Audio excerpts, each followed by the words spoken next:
प्रेक्षक हो नमस्कार. मराठी ऑल अपडेटमध्ये आपल्या सगळ्यांचं मनपूर्वक स्वागत. कोणतीही व्यक्ती होईल तुमच्या वशमध्ये, घरी आणा हे एक पान. मित्रांनो, आपल्या शास्त्रामध्ये वनस्पती शास्त्रांविषयी विस्तृत मार्गदर्शन केलेलं आढळतं. वनस्पतींमध्ये किंवा वनस्पतींच्या काही अवयवांमध्ये इतरांना आपल्या स्वतःकडे खेचण्याची एक दैवी शक्ती असते आणि याच वनस्पतींच्या अवयवांचा वनस्पतीचा वापर करून आपण एखाद्या व्यक्तीला वश करण्यासाठी एखाद्या मंत्रांचा जाप करून जबरदस्त वशीकरण करू शकतो. तर आजच्या भागामध्ये असाच आपण एक उपाय पाहणार आहोत. मात्र लक्षात ठेवा, या उपायामध्ये एखाद्या व्यक्तीला वश करताना तुमचा हेतू चांगला असला पाहिजे. एखाद्या गरीब, निष्पाप, निर्धन व्यक्तीला जर तुम्ही त्रास देण्यासाठी हा उपाय करत असाल तर हा उपाय काम करणार नाही. या उपायाचा हेतू शुद्ध असला पाहिजे. जर पती पत्नीमध्ये सतत भांडणं होत असतील, पत्नी तुमचं ऐकत नसेल किंवा पती तुमचं ऐकत नसेल तर हा उपाय तुम्ही करू शकता. सासू सासऱ्यांबरोबर सुनेचं पटत नसेल, एकमेकांचे मतभेद असतील तर त्यासाठी सून किंवा सासू हा उपाय करू शकता.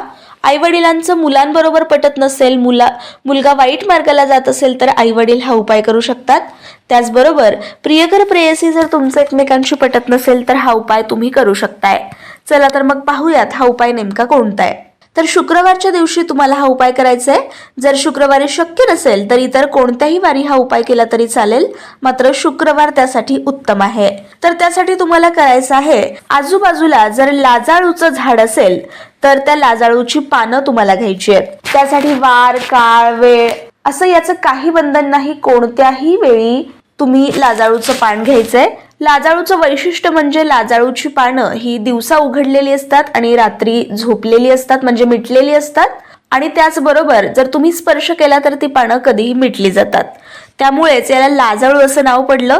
बऱ्याच ठिकाणी याला लछुआ असं देखील म्हटलं जातं. तर लाजाळूची पानं तुम्हाला घ्यायची आहेत आणि घरी तुमच्या देवघरासमोर बसून डाव्या हाताच्या करंगळीवरती ही पानं ठेवायची आहेत आणि त्यावरती एक लाल कपडा झाकायचा आहे आणि एका मंत्राचा जाप तुम्हाला करायचा आहे. ओम नमो भगवते वासुदेवाय अमुकम वशम कुरु मे स्वाहा. आता अमुकमच्या ठिकाणी तुम्हाला ज्या व्यक्तीला तुम्हाला वशमध्ये करायचंय त्या व्यक्तीचं नाव तुम्हाला घ्यायचंय.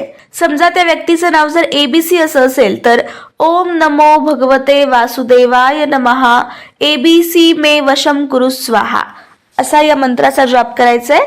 त्यानंतर तो व्यक्ती तुमच्या वशमध्ये झालेला असेल. तर अशाच नव्या नव्या उपायांसाठी मराठी ऑल अपडेटला सबस्क्राईब करा.